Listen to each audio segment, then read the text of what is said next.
Injured veterans returning to the United States are being trained to fight in a new war, the war against those sexually exploiting children. For veteran Tom Block, while his military days are over, he's still being trained to be a hero.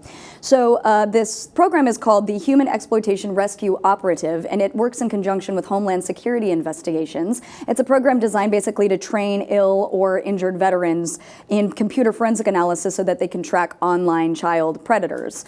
So it's actually kind of an extensive training process that these guys have to go through. There's 11 weeks of intense training just in the science of computer forensic analysis, and then another 10 months of on-the-ground training. Then they work in an unpaid year-long internship alongside, different law enforcement agencies in order to track these predators. So basically, it's kind of a program for folks that have come back from fighting abroad. They can no longer participate in active duty. It's a way for them to fight a very serious crime, which I think is extremely important.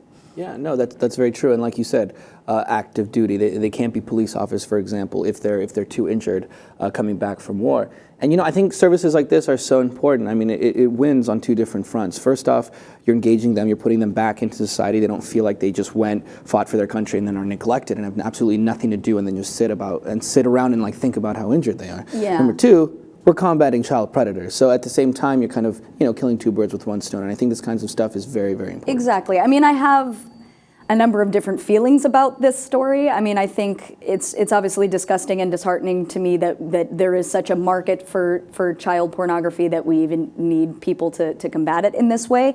But it actually makes sense when you think, apparently the United States is the largest producer of child pornography in the entire world. And there's also research that shows that the United States is home to the most commercial child porn websites. So there's clearly a need for it.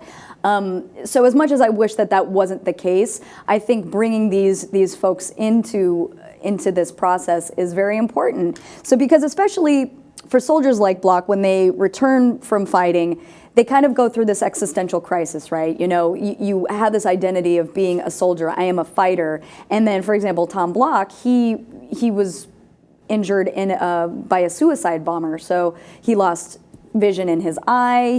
A lot of his face was damaged, and so he wasn't able to participate anymore.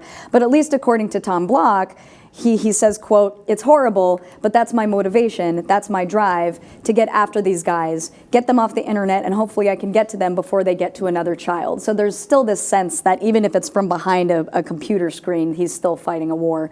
So, and as it turns out, the HERO program, it's in its third year, and they're looking to place their 100th veteran this year.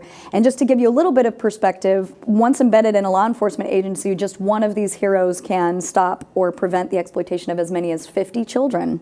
So it's clearly a great program that I hope continues. Yeah, and I've heard of similar things where it's like they take veterans who have been injured as well, and then they put them on these boats and they have them going after illegal fishing boats. So again, it's like putting them back in the action in a way that they can give back to the community. And I think it's really good because you come back from something like this, and you suffer from PTSD, and you need something to do. You need a way to stay engaged in order for your life to carry on. You can't go back to this sort of all of a sudden this mundane existence, where you're just sitting around doing nothing. That must not help the PTSD. Right, absolutely. And feeling like you're really making a difference is, I think, the best way to combat such a thing, of just this kind of loss of who am I? What am I doing? Yeah, exactly. So basically we'll continue seeing these gentlemen continue to be heroes.